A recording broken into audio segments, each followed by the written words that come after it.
welcome to the Asian Tigers. I'm Shereen Bhan and we're in conversation with Herald. And Herald, appreciate you joining us here on CNBC TV 18. You know, I'm looking at your note. This was written on the 28th of April and you say, while India was the most discussed market last year, I'm going to stop there and ask you, does it continue to be one of the most discussed markets in 2015? It will be one of the most discussed markets, but at the moment it's not. The eyes have moved away from India. Late last year, everybody was looking at India. People flew in to see which companies they needed to invest in. Now the eyes are all on China for the moment. Is it because of the kind of outperformance that we've seen in the Chinese equity markets? Because the fundamental story in China looks weaker in comparison to India today. Yeah, if you look at the underlying numbers in China, it actually does not look very good. But this is what equity markets thrive on. They thrive on policy action and lower interest rates. And that seems to be more urgent now in China than in India. So you think money is moving out of India into China at this point in time? Yeah, I think the risk for India, we like it as a country. I think people will revisit it, maybe in the not-so-distant future again. But the risk for India has always been that people have been overweight. They had their boots filled already. And that's, yeah, external to India, some other market might have been of interest, Korea, China, maybe even LATAM, and that's, Taiwan maybe. But yeah, then people take money out of India in order to fund those particular purchases. So the kind of correction that we've seen in the Indian markets today, do you believe that this correction is likely to continue as we see liquidity move elsewhere? I think this is really a reflection of people having already a lot and moving somewhere else. For the moment, the story in China looks more interesting. People were underweight in Korea at the beginning of the year and are rebalancing portfolios as well. So I think it's a temporary thing, exactly. But there's rebalancing happening even as far as China is concerned. I mean, there are some funds which are now equal weight, if not overweight China at this point in time. There are concerns on whether this is a bubble, on whether we are going to see more downside risk to the kind of growth that we've seen in the Chinese equity markets. You believe that the China equity story at this point in time is ripe for further upside? Yeah, I think China will continue to outperform. Simple, very simple story. Simply, it's got the most monetary stimulus coming through across the region. But notwithstanding that, I think India will come back. India's got a good long-term kind of growth story. We need to see evidence that that starts to come through. I think somewhere in late Q2, Q3, we'll start to see that. There are already signs of this taking place, and that might revitalize, basically, interest in India. So would you use this correction, for instance, to review your position in India? Would you look at this as a point of entry into India? I would see this more as a point of entry, yes, than anything else, yes. So the valuations are giving you comfort today? I still think there might be a little bit further pressure. They're still somewhat elevated, but in general, pressure? Well, I'm not actually at this really short term. I'm talking about maybe over the weeks or so. But if I look at valuations, they come up from their peaks. They're still relatively high, but then again, a lot of other markets, this is the other case as well. So I think India, on a relative basis, it will start to look interesting. I wouldn't look at the downside actually here. I'd say this is probably a time to further increase exposure. So what would you look at increasing your exposure in, specifically as far as India is concerned? Which are the sectors that look interesting to you, where you see scope for further upside? Well, I think in general the sectors I'm quite interested in would be the cyclical sectors. Okay. They have not done as well as sometimes the defensive sectors. The valuations are better. If the whole reason of buying India is that there's a CAPEX recovery coming through, then you've got to have that cyclical exposure. And what is your estimate now in terms of the CAPEX recovery coming through? Because so far we haven't really seen the CAPEX cycle picking up, especially as far as the private sector is concerned. We haven't really seen a pickup in terms of infrastructure spending. What is your sense in terms of a CAPEX cycle revival? I think we're between hope and reality. The hope that it took place was last year. We've seen the government saying we want to invest predominantly in roads and rail. And we see the order books of construction companies increasing. So I think this is a very early signs that CAPEX is under recovery. Maybe we really have to wait until late this calendar year before that starts to be reflected in the CAPEX numbers and the bank growth numbers, etc., etc. What would be the significant risks at this point in time? India has benefited largely on account of the fall in global crude prices, which is now beginning to sort of move back up. There is the possibility of a subpar monsoon, which could hurt rural consumption. What would be the risks at this point in time which would make you reevaluate, or would make others reevaluate their India positions as well? Well, there's a couple of risks which you mentioned or allude to, which are beyond India's control. I would say that there is crude oil prices, that is the monsoon, there's nothing you really can do about that.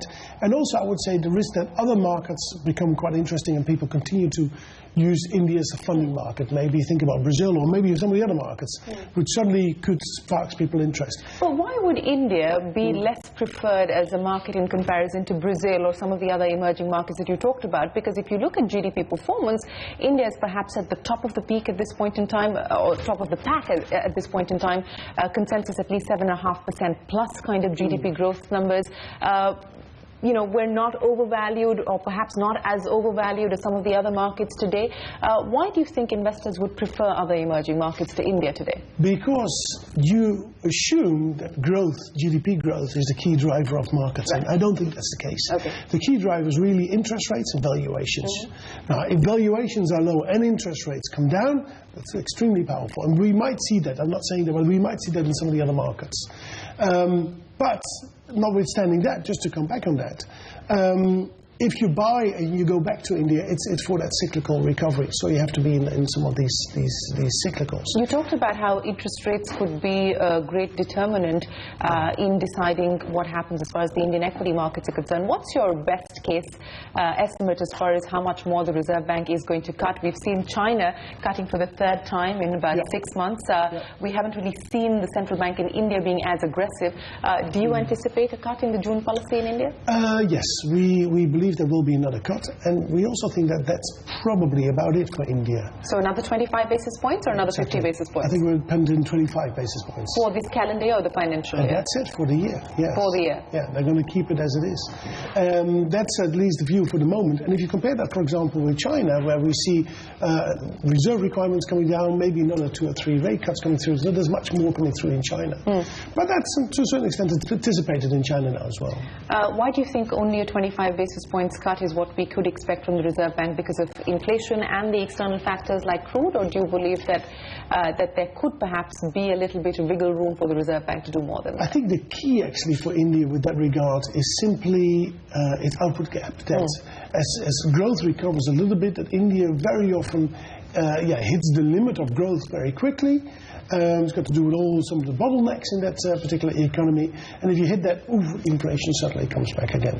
So our economists believe that there's actually not that much for the downside on interest rates. Another cut, and then they'll keep it on. What would then that mean as far as the currency is concerned? Because we've seen a fair degree of volatility over the last few weeks for the currency, a 20-month low for the Indian rupee. Do you expect that volatility to continue? What would you say is the fair value range as far as the currency is concerned? I think in general volatility will continue. That's got nothing necessarily to do with India as such, but that's, I think, something we see in a lot of other Asian currencies as well. And it's got more to do with some of the trends which we witness globally between some of the larger currencies, the euro, the dollar, and the yen in this particular regard. So the volatility will remain. Of course, the other issue is simply what happens in the US. Interest rates go up there. That's put on further pressure on some of the emerging market currencies. India will be quite an interesting market then to watch. In the past, as you undoubtedly remember, in 2013, together with Indonesia, it literally saw a lot of volatility. I think this time around it might prove to be somewhat slightly more different. So less volatile in comparison?